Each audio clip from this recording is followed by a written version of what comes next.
IAS, हम सिर्फ सच दिखाते हैं। नमस्कार, आप देख रहे हैं तीसरी आंखें और मैं हूं आपका अपना संतोष कुमार। जाप सुप्रीमो राजेश रंजन पप्पू यादव बरगमा थाना क्षेत्र के रघुनाथपुर निवासी स्वर्गीय चंद्रमोहन यादव के घर पहुंच उनके परिजनों को सांत्वना दिया। मालूम हो कि बीते रविवार को दिन के 12:30 बजे जमीनी विवाद को लेकर गोलीबारी की घटना में चंद्रमोहन यादव व माधव यादव की निर्मम हत्या कर दी गई थी। जाप सुप्रीमो ने मृतक की पत्नी, उनकी मां और बेटे के साथ मुलाकात की। उन्होंने स्पष्ट चेतावनी देते हुए प्रशासन से कहा कि अगर प्रशासन नामजद अभियुक्तों की गिरफ्तारी और जितने भी अपराधी इसमें सम्मिलित हैं को गिरफ्तार नहीं करती है तो बहुत बड़ा आंदोलन होगा। पप्पू यादव ने सरकार से मांग की। उन्होंने कहा कि दुनिया तेजी से आगे बढ़ रही है, लेकिन आज भी बिहार और देश में दबंगों का कहर आए दिन कमजोर लोगों को पर देखने को मिलता है। दबंगों ने चंद्रमोहन यादव और उनके भतीजे की गोली मारकर हत्या कर दी थी। उन्होंने इस घटना की तीखी निंदा करते हुए घटना में शामिल लोगों को अविलंब गिरफ्तारी और दोषी लोगों को जेल भेजने व स्पीडी ट्रायल से उन्हें सजा दिलाने की मांग पर जाप नेता प्रिंस विक्टर ने कहा कि बरगमा प्रखंड क्षेत्र भू विवाद को लेकर हॉटस्पॉट में तब्दील होते जा रहा है। रघुनाथपुर में भू विवाद को लेकर 2 लोगों की हुई गोली मारकर हत्या यह कोई नई बात नहीं है। इससे पूर्व गाहे बगाहे कई हत्याएं भू विवाद को लेकर हुई है। भू विवाद में मारपीट की घटना तो रोजमर्रा की नियति बन चुकी है। रघुनाथपुर में हुई दोहरी हत्याकांड में कि उन्होंने भर्त्सना की। मैं भी कहा हूँ कि ये रेयर एंड रेयरेस्ट घटना है। हाई कोर्ट और डीएम डीसीएलआर सबके निर्णय के बाद, जजमेंट के बाद भी जो कृष्णमोहन और परिवार थे वो लोग बहुत पहले से ही खेत को जोत करते थे, फसल काटते थे, लेकिन एट रैंडम इनके जो दूसरे परिवार के लोग हैं उनको क्यों इस तरह की मानसिकता बनी। और जो मैं देखता हूँ अभी आज ही अररिया में हम 3 घटना में गए थे, 3 मर्डर में, और यहाँ भी हालात को मैंने वही देखा कि परिस्थितियाँ मुझको लग रही है कि बिल्कुल दबंगई वाली, बिल्कुल मतलब है कि हमको कानून का डर नहीं, हम संविधान से ऊपर हैं। जैसे इस देश में कॉमन आदमी को न्याय नहीं, जस्टिस नहीं मिलती है। यह देश middle class, lower middle class और गरीब के लिए बना ही नहीं। यह देश मुझको लगता है कि नेता, पदाधिकारी, माफिया, दलाल और पूंजीपति है। इसके अलावा इस देश में बहुत उम्मीद जस्टिस की नहीं किया जा सकता है। बिहार में जमीन हदबंदी कानून जो है वो सफल नहीं हुआ। हदबंदी कानून लाल कार्ड दी गई, अदर हरा दिया गया। सरकार के कुछ देने के बावजूद भी ज़मींदारों ने और ज़मीन मालिकों ने उसको चढ़ने नहीं दिया और सरकार की कोई दिलचस्पी इस मामले में नहीं रही। वो सीओ और डीसीएलआर के मामले में इस मामले को पूरा का पूरा जस्टिस के लिए एक कचहरी, एक कोर्ट बैठाने की ज़रूरत थी। और कैसे आम आदमी तक, गरीब आदमी, मिडिल क्लास तक को हम ज़मीन जो सरकार देने का निर्णय लेती है उसको क्यों नहीं मिल पाता है। एक तो यह मामला बहुत गंभीर है। दूसरा, छोटे छोटे मामलों को लेके गांव में जिस तरीके से 1 हाथ, 2 हाथ, आधा हाथ, 1 बीघा, 5 भाई में 6 भाई में एक बीघा करके ज़मीन नदी है और उसको आप बहुत बड़ा आप ज़मींदार नहीं बोलेंगे। एक तो किसान बहुत छोटे हो गए, बटेदार, दहियारी मजदूर, बंधुआ मजदूर की स्थिति हो गई। बहुत बड़ा किसान अब गांव में पंचायतों में रहा नहीं। 5 बीघा 10 बीघा ज़मीन वाले लोगों की संख्या बहुत कम गई है। मुझको लगता है कि पूरी ज़मीन को सरकार को ऑनलाइन कर देने की आवश्यकता है, ज़मीन कंप्लीट रूप से। और मेरी समझ है कि ज़मींदारों ने भी पूर्व में बहुत अत्यधिक किया है।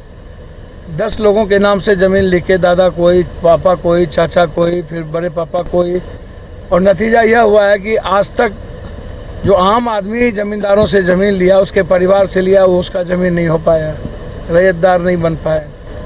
सरकारी ज़मीन भी बहुत बुरे तरीके से माफियाओं ने लगभग कब्जा कर रखा है और सरकारी ज़मीन की रजिस्ट्री भी माफियाओं ने कर दिया है। माफिया तो ज़मीन के इस कदर हो चुके हैं कि एक हाथ ज़मीन पर नज़र माफियाओं की पड़ गई तो थाना माफिया पदाधिकारी, DSLR, CO कर्मचारी मिलकर आपको नाश कर देगा। तो इसमें कर्मचारी, गांव के जो कर्मचारी हैं, CI हैं, CO है, उसकी भूमिका बहुत खतरनाक हो चुकी है, DCLR, जो मैं लगातार देख रहा हूँ। तो बिहार में ज़मीन हदबंदी, जो भूमि हदबंदी और जो मामला है वह बहुत सही नहीं है, उसको प्रॉपर वे में करने की ज़रूरत है।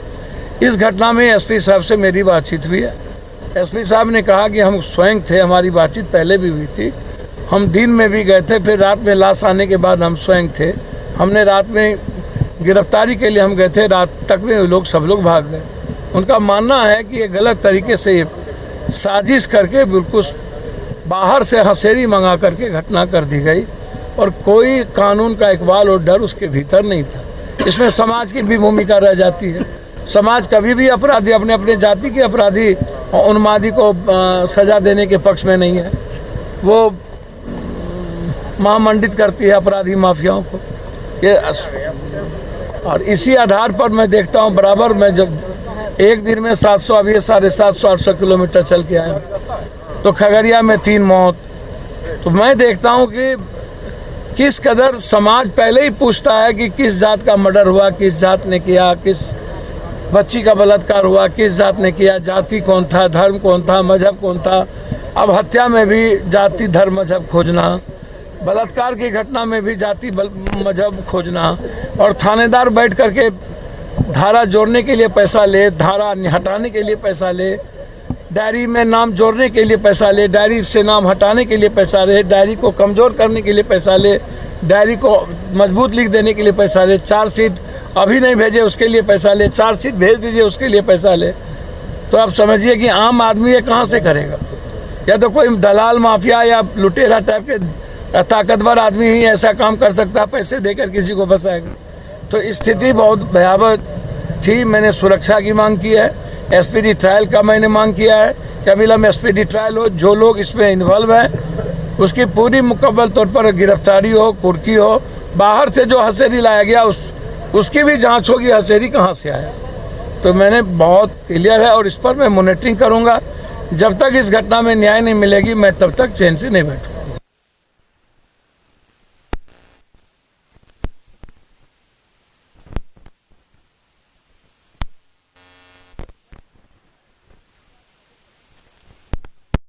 नहीं है, ये बात सही है कि नटपतगंज बरगामा की जो स्थिति है वो इस मामले में अत्यधिक घटना देखा गया है। पहले भी हम कई बार इधर बगल में ही आपके बरगामा में आ चुके थे। रात में भी हम उस वक्त आए थे, आप लोग पता नहीं थे कि नहीं, जब यहाँ मुसहरी और कई घटना घटी थी बगल में। फिर पप्पू यादव को आना पड़ा, इतने बड़े नरसंहार, तब भी घटना ही बड़ी थी।